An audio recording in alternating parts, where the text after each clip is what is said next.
Morning, eating my coffee.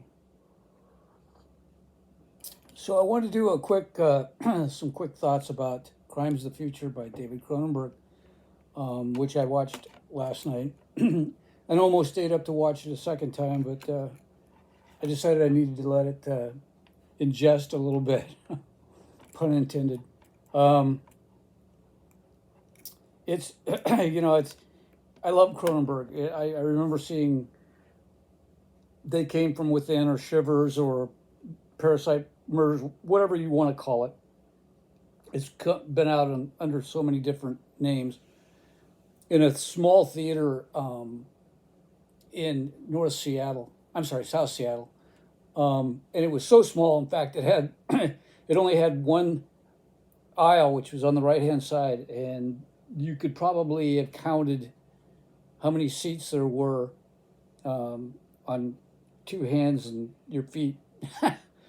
um, but it was a very creepy vibe, and it was perfect for that particular film, which I fell in love with. Every once in a while I have to throw it back on. I have a wonderful steelbook copy that had been redone, signed by Lynn Lowry and Barbara Steele, two lovely ladies that did outstanding jobs in that film.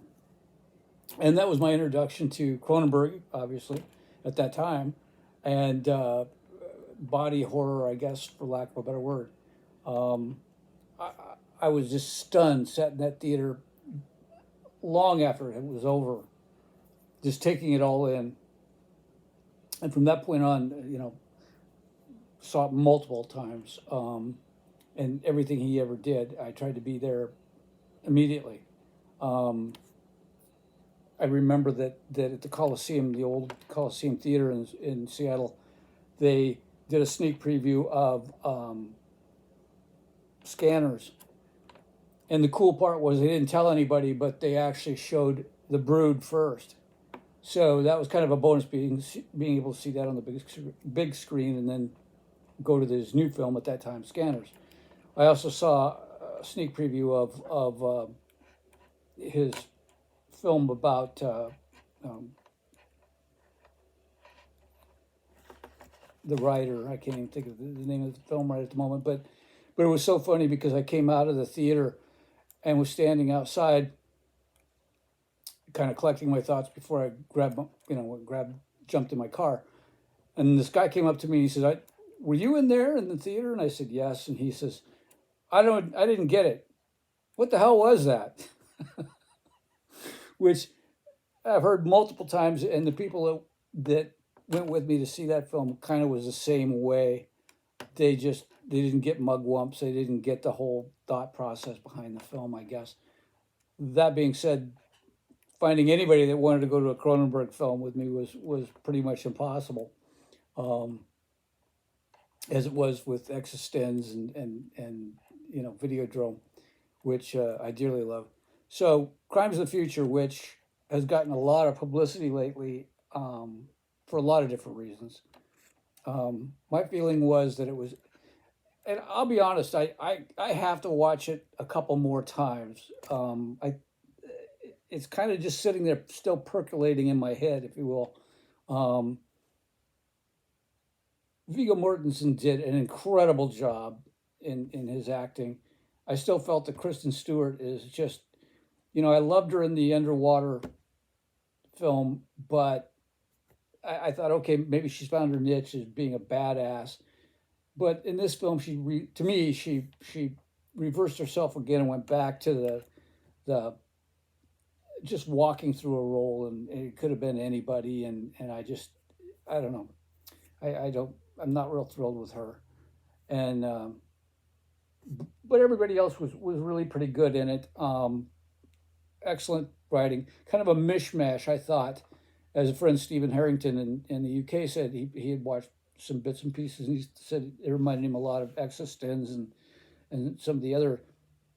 And to me, it is a bit of a mishmash, if you will, I thought, of a lot of his other films, i.e., the body horror of Existenz, and Videodrome, plus the political thoughts process behind scanners, um, that kind of thing, the evolution of the body as it was with they came from within, in which case um, the doctor was creating that particular parasite.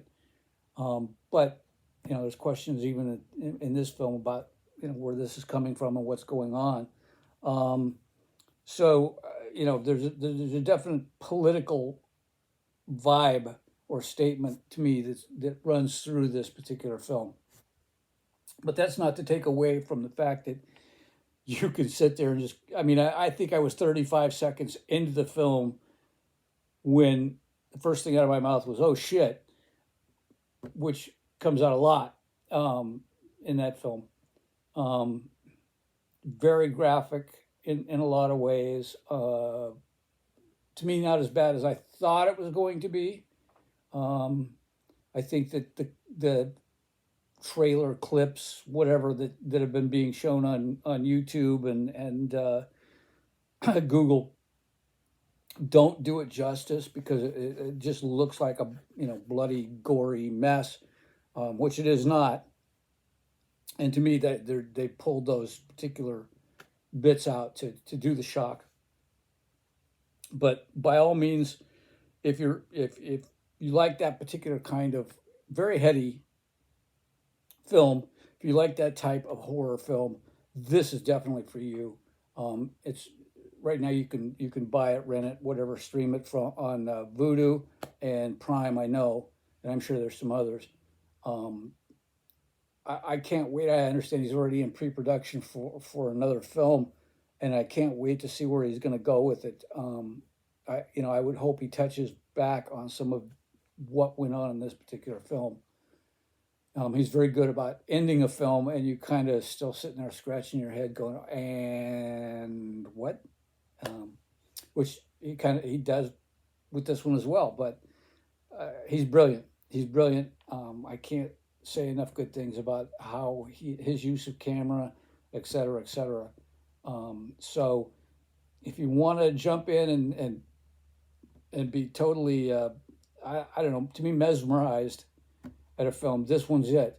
But I think that, again, I think you would definitely have to agree with me that you need to watch it several times to get the whole impact and what's saying. There's a lot of whispering and stuff in it that thank goodness for sound bars and surround sound, because that helps incredibly with this film, rather than trying to play off your TV speakers. I can't imagine how that would be. So anyway, there you go. There's some quick thoughts about it, and I may have more thoughts about it later, and we'll kind of see. But he's back. That's all I'll say is he's back. All right, everybody, take care. Have a great week, and we'll talk again soon. Cheers.